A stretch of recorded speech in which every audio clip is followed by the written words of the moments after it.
Salam sejahtera, terima kasih karena bersama dengan saya di Nazilin Unity Channel. Saudara-saudara sekalian, sekarang ini Akmal Saleh adalah antara pemimpin yang paling berprofil tinggi yang boleh menyebabkan kerajaan perpaduan ini musnah di tengah jalan. Ramai orang sebenarnya yang persoalkan apa tujuan sebenarnya Akmal Saleh membuat himpunan demonstrasi bendera di Kepala Batas baru-baru ini.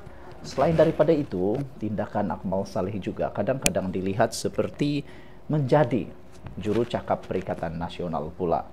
Dia sangat cepat bercakap tentang sesuatu isu kalau kesalahan daripada kerajaan terutamanya DAP. Bukankah perkara itu akan boleh diambil kira sebagai boleh ditunggang oleh Perikatan Nasional Pembangkang? Patutnya Akmal Saleh mengambil tindakan untuk mempertahankan kerajaan ini. Jadi, sebelum kita teruskan ulasan yang hebat ini, mari saya perkenalkan dulu kepada Anda semua. Ini terapi imun transfer factor for life. Bagi mereka yang mempunyai masalah kesehatan, bagi mereka yang mau kekal sehat, apapun masalah kesehatan Anda, sehinggalah yang ada kanser, dengarkan baik-baik berita baik yang baru hebat ini. Ini terapi imun yang meningkatkan daya imun badan kita sehingga 400%. Secara umum dan ringkasnya, apabila imun badan kita lemah, apabila imun badan kita jadi bodoh, apabila imun badan kita tidak berfungsi lagi dengan sepatutnya, kita susah sembuh daripada penyakit. Bahkan penyakit-penyakit yang biasa-biasa pun akan melekat di dalam tubuh badan kita. Kita berulang-ulang kena penyakit dan paling teruk sekali kita kena autoimun. Autoimun seperti asma, gout, dan macam-macam lagi. Semua itu disebabkan imun badan kita yang bercelaru. Tapi terapi imun ini mendidik imun badan kita menjadi bijaksana, menjadi kuat, dan mengenal mana satu lawan, mana satu kawan dalam tubuh badan kita. Apabila imun badan kita dididik menjadi kuat, bijaksana, ia akan menghapuskan semua akar penyakit yang ada dalam tubuh badan kita. Apabila akar penyakit itu dihapuskan oleh imun badan kita sendiri, maka kita sembuh daripada semua jenis penyakit.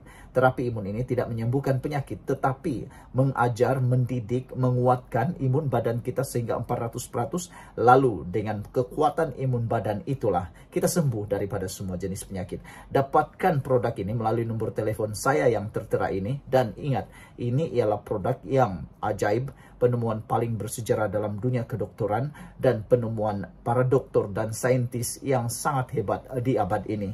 Produk ini lulus KKM, diperakui oleh dokter-dokter di seluruh dunia, halal dan luar biasa. Kalau sudah lama kau berdoa untuk kesembuhan, kalau sudah lama kau berdoa untuk penyembuhan dan cari jalan penyelesaian untuk masalah kesehatan Anda, mungkin ini jalan yang Tuhan tunjuk kepada Anda semua. Cepat dapatkan produk ini melalui nomor telepon saya yang tertera, dan kita teruskan ulasan yang seterusnya. Jangan lupa, ini terapi imun transfer factor saya kongsikan dengan Anda semua. Apa sepatutnya yang patut dibuat oleh Akmal Saleh? Saudara-saudara sekalian, ini semua bergantung pada konteks. Akmal Saleh ini sekarang paling dikenali sebagai Ketua Pemuda UMNO Malaysia, juga Exco Kesihatan dan Sumber Manusia Melaka. Jadi apa patut dibuat? Boleh difahami dalam beberapa sudut. Yang pertama, dari sudut politik UMNO dan kerajaan perpaduan. Beliau sepatutnya fokus membina imej bersih pemuda UMNO. Bukannya membina imej yang seperti ekstrim. Bukannya membina imej yang seperti menakut-nakutkan orang. Inilah yang patut dielakkan oleh Akmal Saleh. Elakkan kontroversi yang boleh merosakkan reputasi, sebab anak muda makin kritikal pada politik wang dan retorik kosong. Akmal Saleh sepatutnya menguatkan kerjasama dalam kerajaan perpaduan. Jangan nampak macam pemuda UMNO ini terasing atau melawan arus pula. Sebaliknya, Akmal Saleh patutnya menonjolkan sokongan padu kepada agenda ekonomi, pendidikan dan kebajikan rakyat. Jangan lagi terpengaruh dengan mainan politik picisan daripada netizen, daripada Perikatan Nasional Pembangkang khususnya Walaun.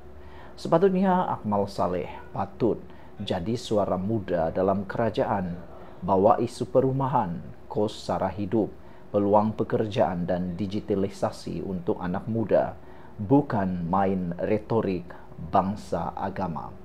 Akmal Saleh patut main ini, barulah dia dikenali sebagai pemimpin yang punya masa depan.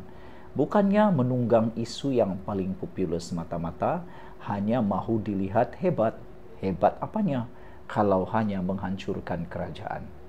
Dari sudut politik Melaka pula, Akmal Saleh sepatutnya menumpukan pada portfolio kesihatan dengan memperbaiki fasiliti hospital, kurangkan isu doktor kontrak, dan tingkatkan program kesedaran kesihatan awam. Kalau berjaya di Melaka, imej beliau akan naik di peringkat nasional, mendekati golongan belia negeri, bina jaringan dengan persatuan belia, universiti, dan usahawan muda. Ini boleh jadi tapak kukuh untuk survival politik pada jangka panjang. Akmal Saleh patut belajar bahwa politik ini bukan politik jangka pendek.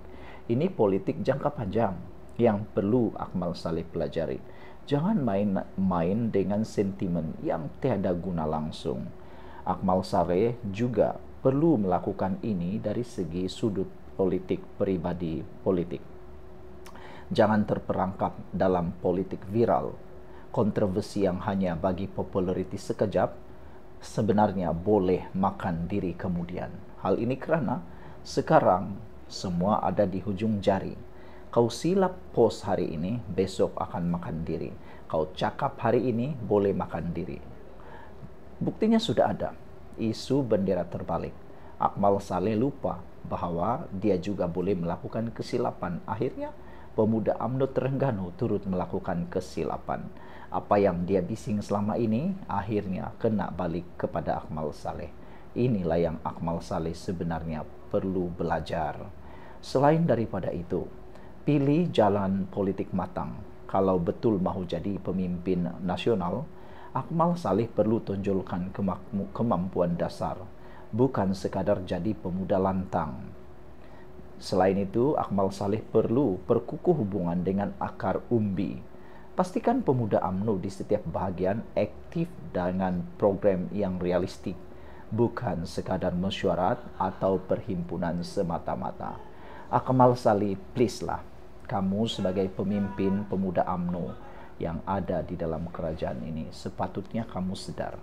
Kamu ialah pemimpin masa depan yang perlu menjaga hubungan kaum yang ada di Malaysia.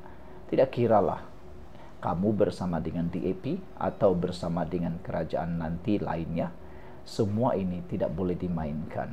Isu agama dan bangsa satu perkara yang tidak berbaloi untuk diketengahkan sebagai senjata politik, apalagi menggunakan bendera Malaysia sebagai senjata politik. Semua itu tidak berbaloi sama sekali, merugikan dan tidak membawa makna sama sekali.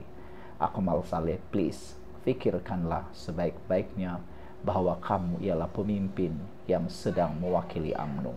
Sekian dulu untuk kali ini. Jangan lupa tinggalkan komen Anda. Bye-bye.